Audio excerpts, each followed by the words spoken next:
Hey, collectors, or soon to be collectors, we're going to talk about how to start a coin collection.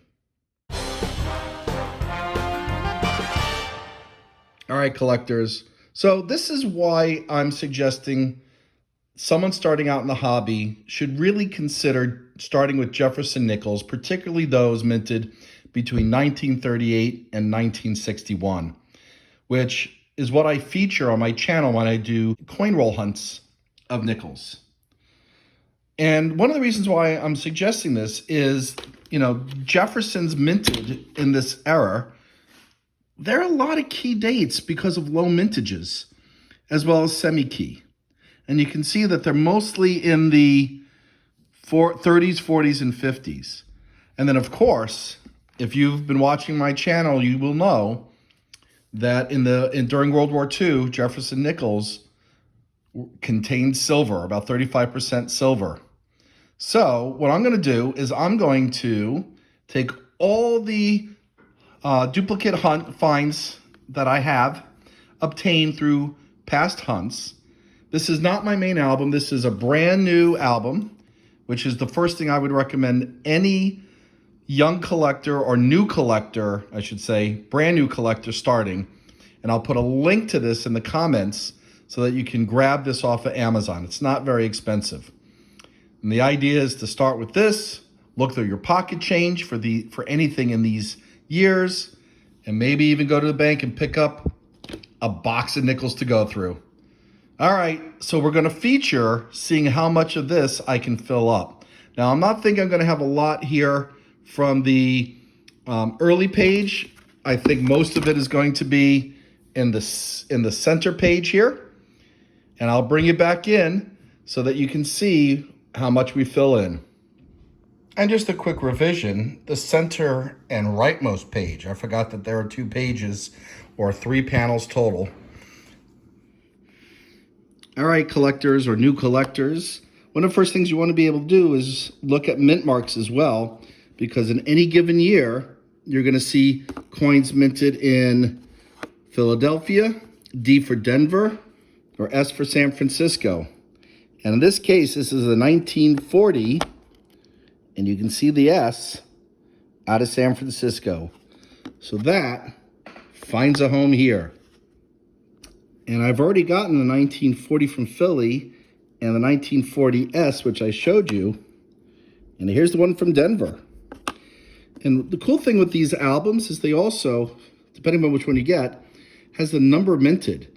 Now, the ones minted in a modern day, meaning in the last, I don't know, 30 years, tend to be in the billions.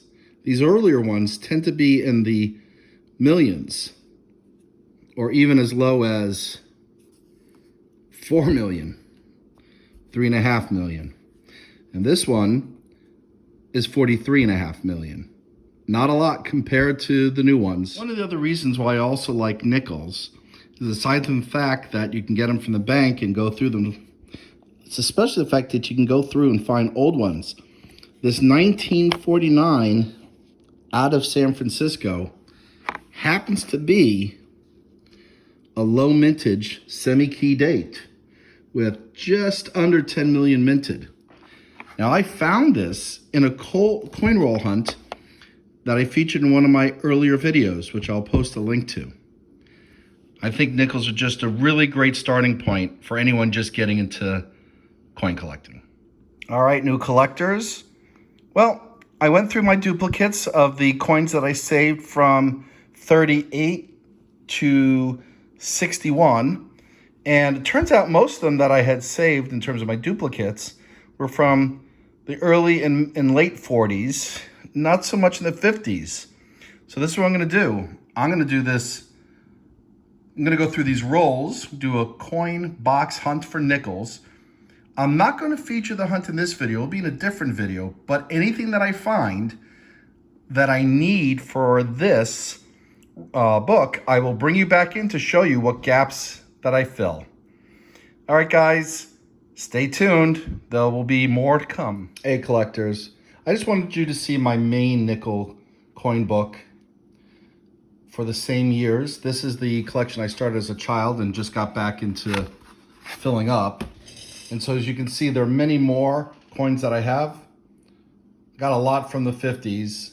Still have some gaps in the 40s and so both the early and late 40s, but a lot more, including the silvers, than I have in the book that I just showed you that we just started. But again, the point of that is to show you what you can do with nickels and how much fun they can be. Like I said, I'll bring you back in after I finish that hunt to show you what maybe I find for my main collection as well as the duplicate collection. All right, guys, please remember to subscribe.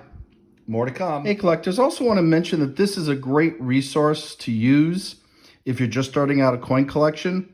It's known as the Red Book, obviously because of its color.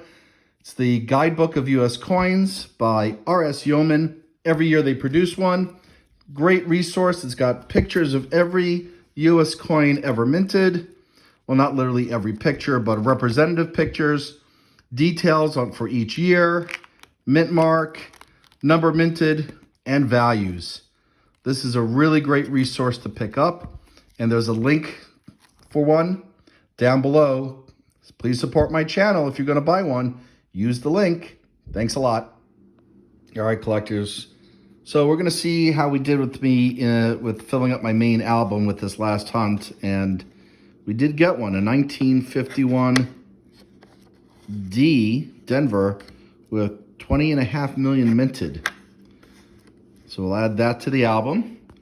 And while I did get a bunch of silver, they're all silver that I already had in this album. So, but one more down, a couple more to go. Well, quite a few, but a lot of the very low mintage ones. Anyway, we'll check the second album that you saw featured, and I'll bring you back in a second.